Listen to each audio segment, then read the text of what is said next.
这个一点点。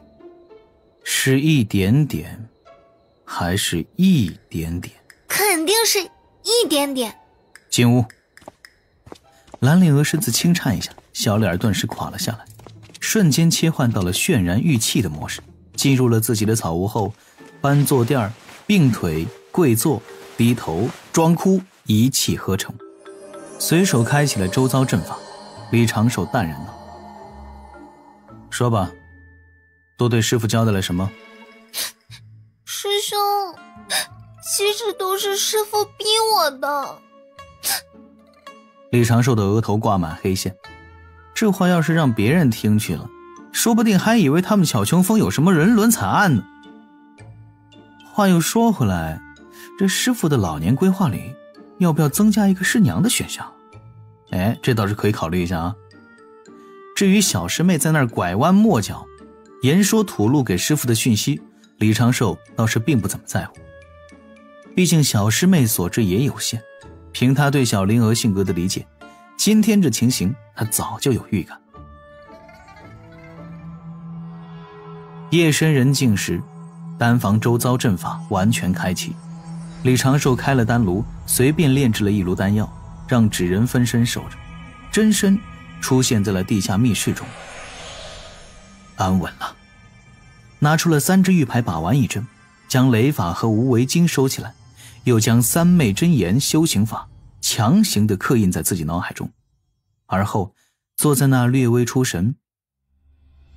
封神大劫，虽然在仙门内偷偷摸摸地修炼到大罗金仙是最理想的状态，但是那需要漫长的岁月积累，而身为三教仙宗的渡仙门很有可能会被封神大劫所波及。封神大劫可不只是南州俗世武王伐纣这一单一的剧情，这应当是涉及三界的，针对三教弟子的大劫。中神州此时越强盛，那到时必然会被大劫摧毁得越惨烈，东胜神州的仙门恐怕也难逃劫难。但是李长寿也并非没有躲开这大劫的办法，很简单，提前上岸。封神大劫实际上是天庭玉帝建立起主宰天地权柄的过程，名义上的起因也是因玉帝昊天去找道祖哭诉，说三教弟子无礼势大，不遵天庭之令，自己这个三界主宰名存实烈，很没有男人尊严，在王母师妹面前也抬不起头来，男人雄风一蹶不振。扯远了。从封神的结果来看，是三教弟子进天堂为神，圣人不再主动显化于世间，奠定了天庭管理三界的基础。那自己只要提前混入天庭，做天庭艰难时期的元老，也不必做什么大官，隐藏修为，做个小吏就是了，为的是名列天庭仙级。任封神大劫落下，自己早已经在天庭仙级，与此劫无关啊。封神劫难如何会再落在自己头上呢？把天庭的仙神再封一遍，这也不合道理啊。等封神众仙神去天庭任命，那是天庭人才济济，自己便可以顺流而下，借势退隐，既能得天庭元老这般资历，又能回山中继续安稳修行，何乐而不为？李长寿的手指敲打着桌面，细细地思量着具体的计划。得到天庭仙级，必须是在玉帝去找道祖哭诉之前，时间应该还很充裕，让师父成为土地公倒也是颇为关键的步骤，能让自己省去很多的算计，就看师父愿不愿意了。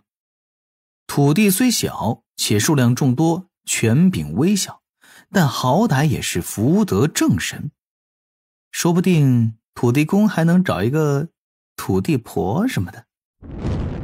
丹房前，李长寿静静坐在躺椅上，左手张开，其内有一团青色火焰缓缓燃烧。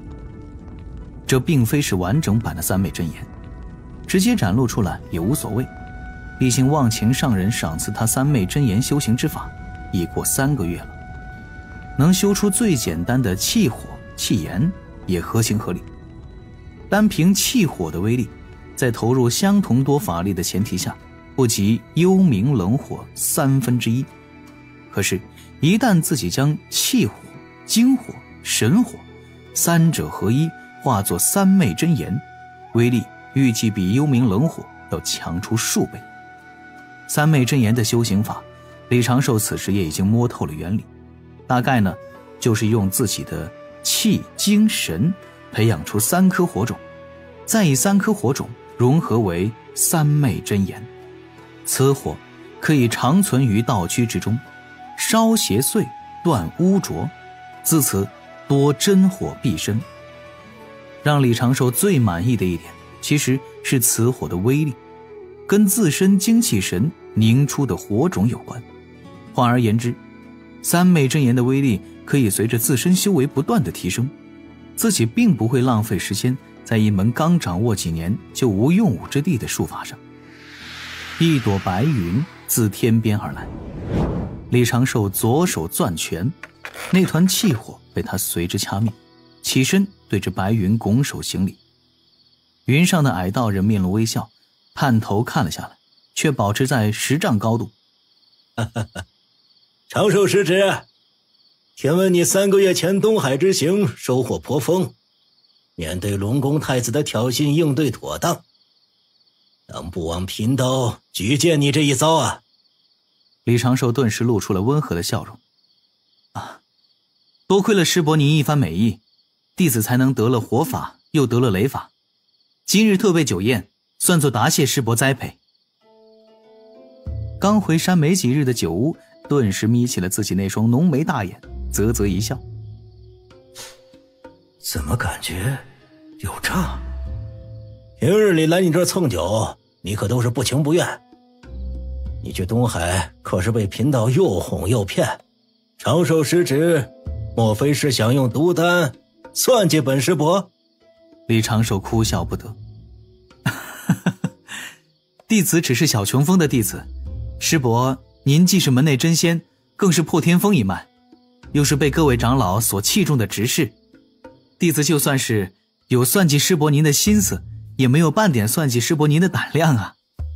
更何况东海之行确实是师侄我得了天大的好处。言说中，李长寿在袖中掏出了2只夜明珠。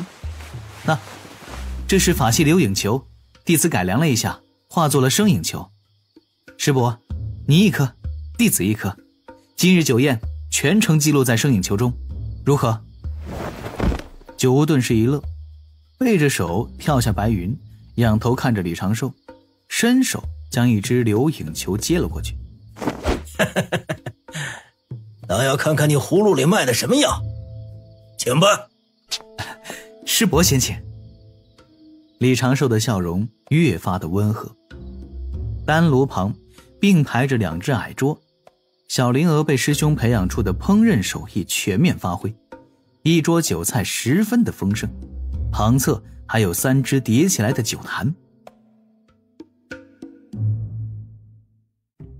2个人分宾主落座，同时打开生影球放在桌角，而后九乌拿起1只玉柱，一份份菜肴，一坛坛酒水，挨个试了个遍。你当真是请贫道喝酒？莫非这些酒菜中各自都有一类无害的药材，合在一起就是迷药剧毒？哎呀，师伯，您在外面遇到什么风吹雨打了，竟然会如此揣测弟子的心思？弟子毕竟不是什么歹恶之人。玩笑玩笑。九乌摆摆手，主动拿起酒坛邀饮，2个人喝得十分豪放。不多时，半坛酒就下肚了。九乌还真的就只是加了半数的菜吃，半数纹丝不动。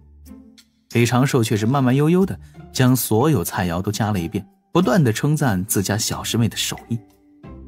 待2个人喝得微醺，李长寿将第3坛酒提了上来。来了来了，这家伙的手段当真是好菜呀。师伯，这是师侄给您的谢礼，壮骨毒龙酒。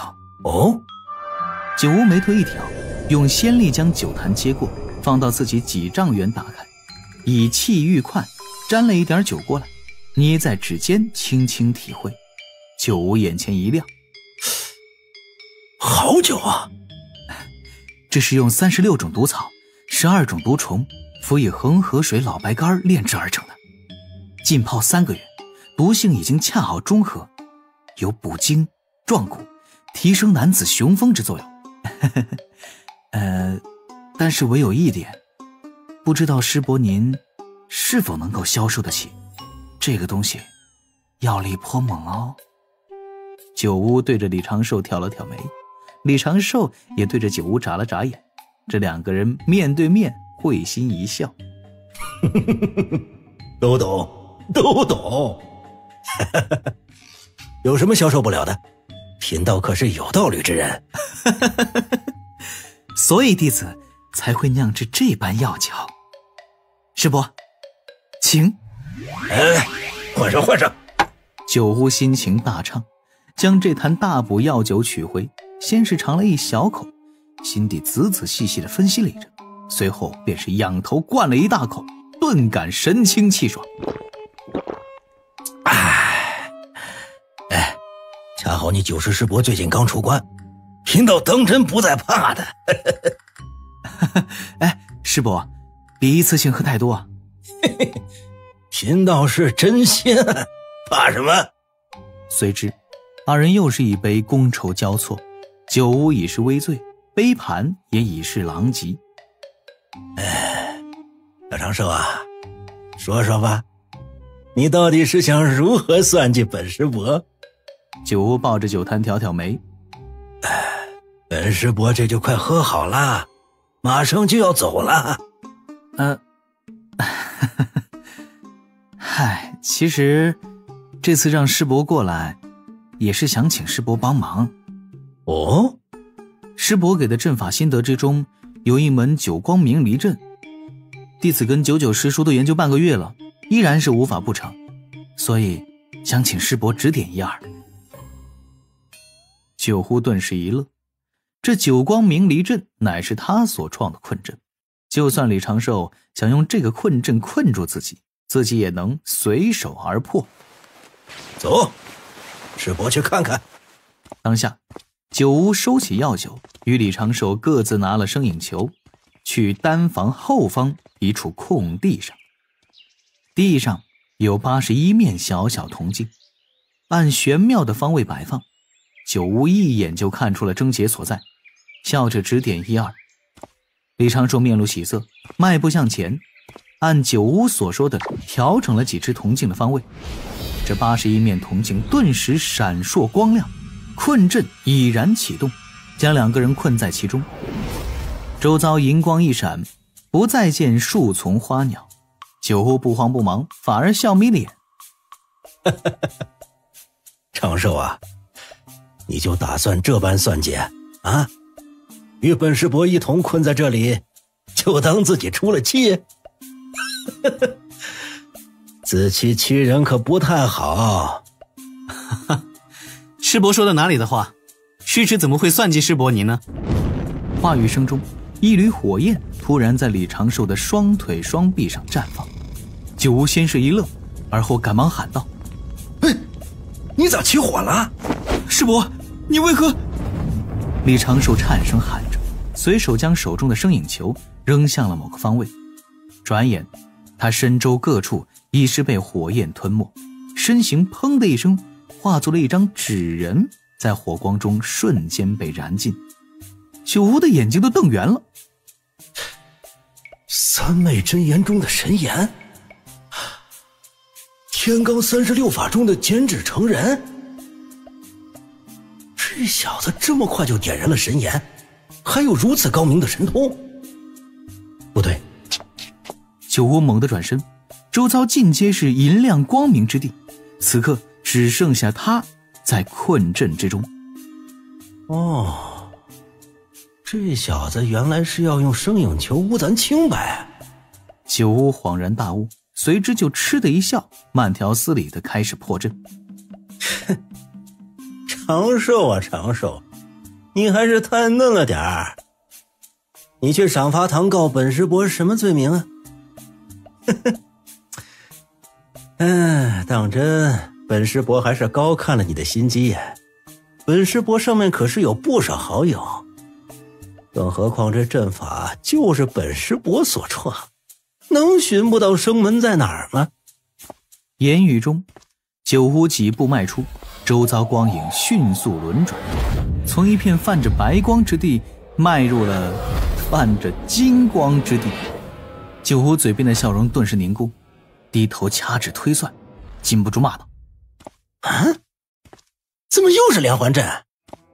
他疾步迈动，迅速到了又一处星光闪烁之地，再走又转回了最初的银光弥漫之地，身形一跃而起，但冲到空中又一头栽进了金光弥散之地。到此时，九巫已经发现此阵被改得有些超乎他的想象，遁法进阶被屏蔽，而且基础阵势确确实实是他所创的九光明离阵。这阵法是他苦心琢磨出来的，非天仙不可强迫。九巫5尺高的道躯一震，浑身酒气被震散，心底飞速的盘算。从长寿师侄让九九脱化邀我过来赴宴开始，这场算计就开始了。我抵达小琼峰时，用仙识查看到长寿师侄正坐在那儿修行气炎，下意识就没去查看长寿师侄本身有无差错。酒宴本身就是个幌子，真正的报复是这处阵法。因为是我开创的困阵，我自信满满的踏入了困阵之内，却忘记了这小子最喜欢布连环阵。但是，困住就困住了，这又怎么了？九巫盘腿坐下，他是一名真仙，哪怕困住几个月又如何？